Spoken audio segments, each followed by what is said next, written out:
idea of going to the races, racing, these exhibitions of power and speed, I think, are something. There's a kind of collective euphoria that you get.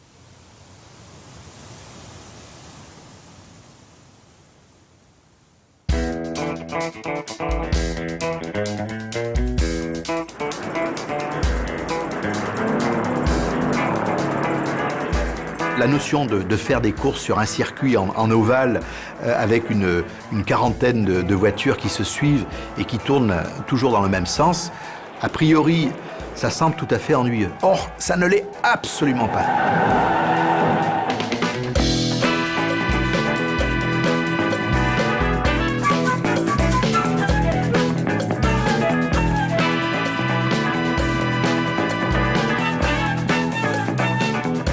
Jour et nuit, les mecs ils tournent sur la plage, ils tournent, ils s'arrêtent.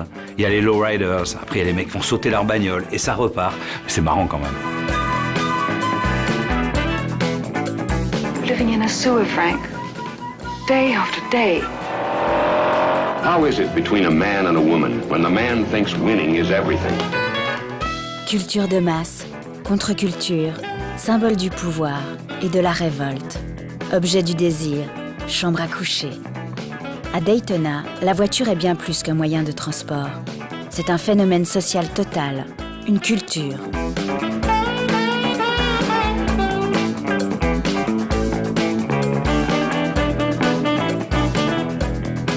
Mécanique et désir. They're obviously selling those cars to men, huh?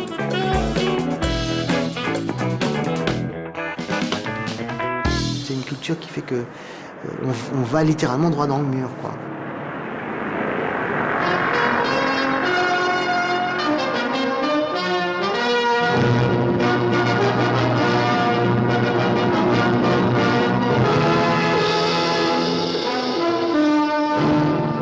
Daytona, c'est d'abord la rencontre au début du XXe siècle entre une poignée de milliardaires fondus de vitesse et 4 km de plage paradisiaque.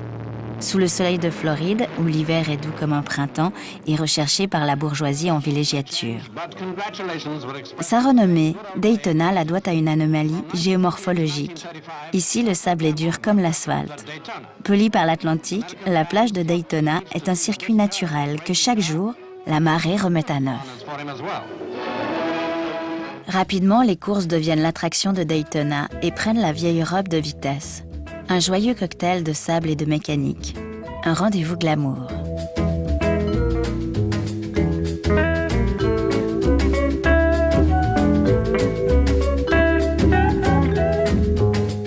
Avec le décollage de l'industrie automobile américaine, chaque conducteur se sent l'âme d'un pilote. Les courses passent du hobby d'enfant gâté au loisir de masse. On s'affronte désormais sur des voitures de série, les stock cars. En 1947, Bill France crée la NASCAR, une société de promotion des courses automobiles. Son circuit est à cheval sur l'autoroute côtière et sur la plage.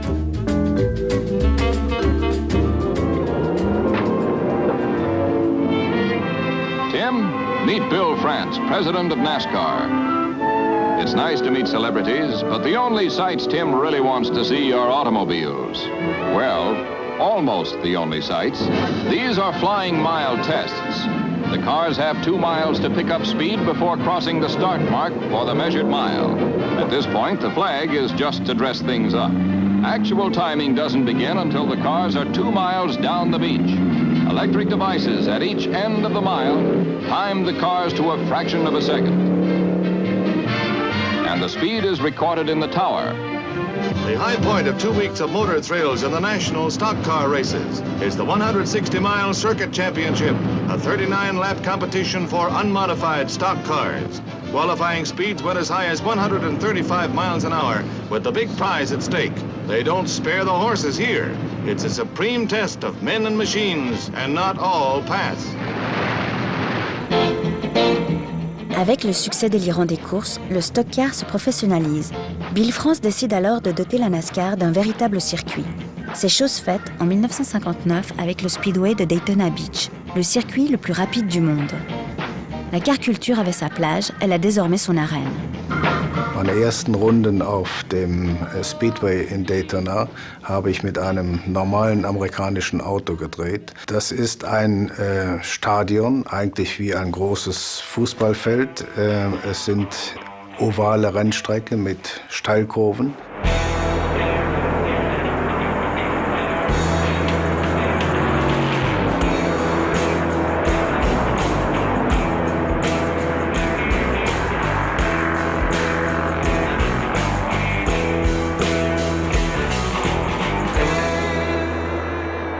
Il n'y a pas de culture teenager sans la culture de la voiture aux États-Unis, quoi. Il y a une unicité américaine entre la mécanique et le désir. Alors que chez nous, la mécanique est plus liée à, sans doute chez les Italiens au paraître, et chez les Français à la fonction. Chez les Américains, elle est vraiment liée à la séduction, quoi.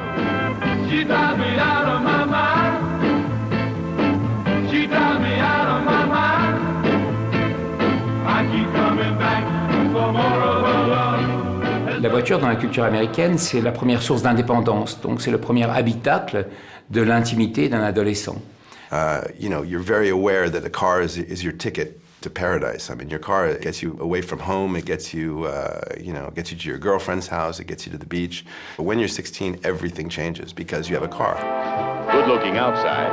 The question is, what can't you do in a car? Good looking inside. Si les clés de la voiture sont aussi celles de la liberté, c'est que depuis les années 30, les États-Unis ont inventé une société faite pour la voiture. One more thing you should know. Une société où les piétons ne sont rien. Longue distance, avenues interminables, drive-through, drive-in. Sans sortir de sa voiture, on peut manger ou voir un film. But here's a new one. Private air conditioning to cool you and your soup while you dine in your car. Last call for refreshments, folks. The drive-in movie takes care of everything. Courtship, babysitting, shelter, Marilyn Monroe, food and drink.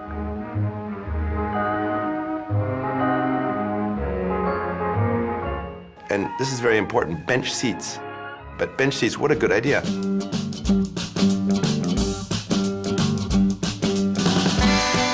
Et pour ceux qui ne dorment pas dans leur voiture, il y a le motel. Synthèse de l'hôtel et du parking. Le motel offre aux automobilistes une chambre avec une vue imprenable sur leur voiture.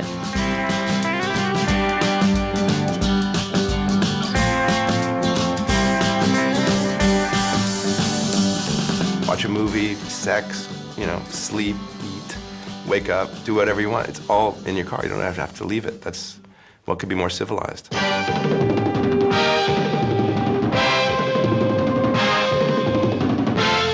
For every car in America, Texaco has great gasolines. Les années 60, c'est l'époque bénie d'avant le choc pétrolier. Croissance vertigineuse, puis du Texas qui tourne à plein, essence à bon marché. La voiture est un luxe accessible et triomphe auprès des classes moyennes. Dans un pays qui est encore le premier producteur de pétrole au monde, le rêve américain prend la forme d'une voiture hors norme, le muscle car.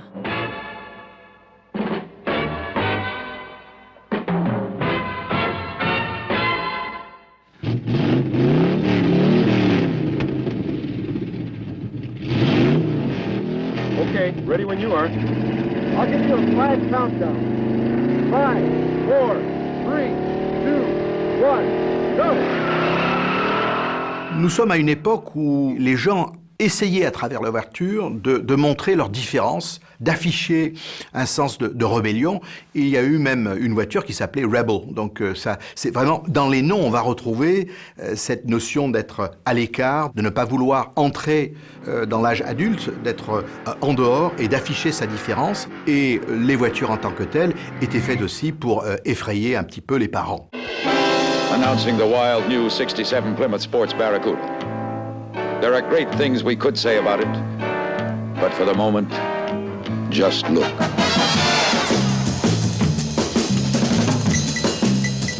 Au milieu des années 60, les constructeurs déclinent le muscle car dans une version à la fois plus petite et plus abordable, le pony car. Destinées aux baby-boomers, ces voitures aux lignes agressives et aux moteurs surdimensionnés connaissent un énorme succès. I think at the time, America, since World War II, had been run by a certain kind of establishment, as they called it in the 60s, right? That was the power. And suddenly power started to mean something else. Power started meaning the size of your engine in your car. And that became something accessible that you could have.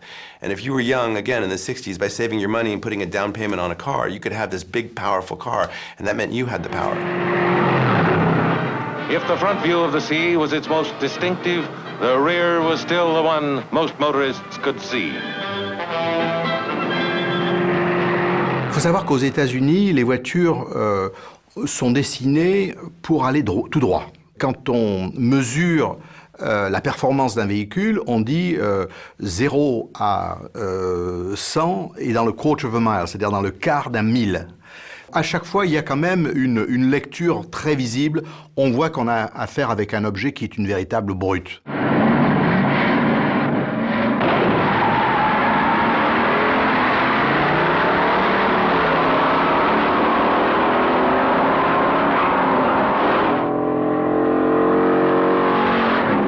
Parce que l'automobile est au cœur des représentations, les muscle cars et les pony cars deviennent le symbole d'une rupture générationnelle qui dépasse largement les frontières américaines.